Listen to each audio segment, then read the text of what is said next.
Hello viewers, আপনাদের সবাইকে স্বাগতম আমাদের চ্যানেল জব অ্যান্ড টেকে। আজকের ভিডিওতে আমরা কথা বলবো অন্নপূর্ণা ভাণ্ডার প্রকল্প নিয়ে এক বড় আপডেট সম্পর্কে।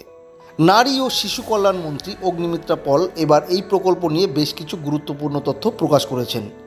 অনলাইনে কিভাবে আবেদন হবে, লক্ষ্মীর ভাণ্ডারের প্রাপকদের কি হবে, আর কবে থেকে টাকা পাওয়া শুরু হবে, সব কিছু নিয়েই আজকের এই বিশেষ প্রতিবেদন। তাই ভিডিওটি শেষ পর্যন্ত অবশ্যই দেখবেন। আপনারা জানেন, অন্নপূর্ণা ভাণ্ডার প্রকল্প বর্তমানে রাজ্যের সবচেয়ে বেশি আলোচিত প্রকল্পগুলোর মধ্যে একটি। বিজেপি সরকার ক্ষমতায় আসার পর থেকেই এই প্রকল্প নিয়ে সাধারণ মানুষের আগ্রহ অনেক বেড়েছে। কারণ এই প্রকল্পের মাধ্যমে মহিলাদের প্রতি মাসে ৩,০০০ টাকা করে আর্থিক সাহায্য দেওয়ার প্রতিশ্রুতি দেওয়া হয়েছে। আর এবার এই প্রকল্প নিয়ে মুখ খুললেন নারী ও শিশু কল্যাণ মন্ত্রী অগ্নিমিত্রা পল। সবচেয়ে বড় আপডেট হলো, এবার অন্নপূর্ণা ভাণ্ডারের আবেদন প্রক্রিয়া সম্পূর্ণ অনলাইনে করার চেষ্টা চলছে। মন্ত্রী অগ্নিমিত্রা পল জানিয়েছেন, এতদিন দুয়ারে সরকারের মাধ্যমে কাজ হয়েছে, কিন্তু এবার আমরা চাইছি যাতে অন্নপূর্ণা ভাণ্ডারের আবেদন সম্পূর্ণ অনলাইনে করা যায়। অর্থাৎ সরকার এমন একটি সহজ অনলাইন পোর্টাল তৈরি করতে চাইছে যেখানে বাড়িতে বসেই আবেদন করা যাবে। এখন অনেকেই ভাবছেন, গ্রামের মানুষ বা কম শিক্ষিত মহিলারা তাহলে কিভাবে আবেদন করবেন। এই বিষয়ে মন্ত্রী স্পষ্ট জানিয়েছেন, এমনভাবে পোর্টাল তৈরি হবে যাতে সাধারণ মানুষও খুব সহজে আবেদন করতে পারেন। অর্থাৎ জটিল কোনো সিস্টেম না রেখে সহজ ভাষায় আবেদন প্রক্রিয়া রাখার চেষ্টা করা হচ্ছে। এখন সবচেয়ে গুরুত্বপূর্ণ প্রশ্ন, যারা লক্ষ্মীর ভাণ্ডার পাচ্ছেন তাদের কি হবে? এই বিষয়ে অগ্নিমিত্রা পল বড় আশ্বাস দিয়েছেন। তিনি জানিয়েছেন, যারা লক্ষ্মীর ভাণ্ডার পাচ্ছিলেন তারা সবাই অন্নপূর্ণা ভাণ্ডার পাবেন।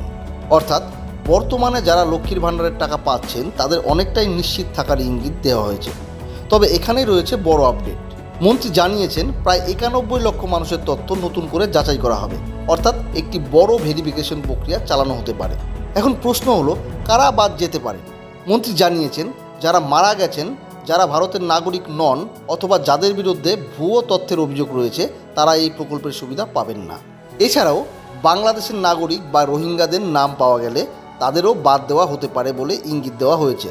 তবে যাদের নাম আগে কাটা গিয়েছিল তারা কিন্তু ট্রাইব্যুনালে আপিল করেছেন, অথবা যারা সিএএ এর জন্য আবেদন করেছেন তাদের বিষয়ে সরকার সহানুভূতির সঙ্গে দেখবে বলে জানানো হয়েছে। অর্থাৎ সঠিক নথি থাকলে এবং আইনি প্রক্রিয়া চললে তাদের সুবিধা পাওয়ার সম্ভাবনা থাকছে। এখন আসি সবচেয়ে গুরুত্বপূর্ণ অংশে, কবে থেকে শুরু হবে অন্নপূর্ণা ভাণ্ডার। মন্ত্রী অগ্নিমিত্রা পলের বক্তব্য অনুযায়ী মুখ্যমন্ত্রীর প্রতিশ্রুতি মেনে আগামী ১ জুন থেকেই এই প্রকল্প চালুর লক্ষ্য রাখা হয়েছে। শুধু অন্নপূর্ণা ভাণ্ডার নয়, মহিলাদের জন্য সরকারি বাসে বিনামূল্যে যাতায়াতের ব্যবস্থাও একই সময় থেকে চালু হওয়ার কথা বলা হয়েছে। অর্থাৎ ১ জুন রাজ্যের মহিলাদের জন্য বড় পরিবর্তনের দিন হতে পারে। তবে এখানেও একটা গুরুত্বপূর্ণ কথা মাথায় রাখতে হবে, এখনও পর্যন্ত সরকারিভাবে সম্পূর্ণ গাইডলাইন বা অফিসিয়াল পোর্টাল চালু হয়নি। তাই কেউ যদি এখনই বলে দেয় যে ফর্ম ফিল আপ শুরু হয়ে গেছে, তাহলে অবশ্যই সাবধান থাকবেন। কোনো ভুয়ো ওয়েবসাইটে নিজের আধার কার্ড, ব্যাংকের তথ্য বা ওটিপি শেয়ার করবেন না। যখনই অফিসিয়াল আবেদন প্রক্রিয়া শুরু হবে আমরা আপনাদের সবার আগে জানিয়ে দেব। এখন আপনাদের কাছে একটা প্রশ্ন, আপনারা কি মনে করেন অন্নপূর্ণা ভাণ্ডার প্রকল্প সত্যি সাধারণ মানুষের উপকার করবে? আর অনলাইন আবেদন ব্যবস্থা হলে সেটা কি মানুষের জন্য সুবিধাজনক হবে? নিচে কমেন্ট করে অবশ্যই জানান। ভিডিওটি ভালো লাগলে একটা লাইক করবেন, আর এই গুরুত্বপূর্ণ তথ্য অন্যদের সঙ্গে শেয়ার করবেন যাতে সবাই সঠিক খবর জানতে পারেন।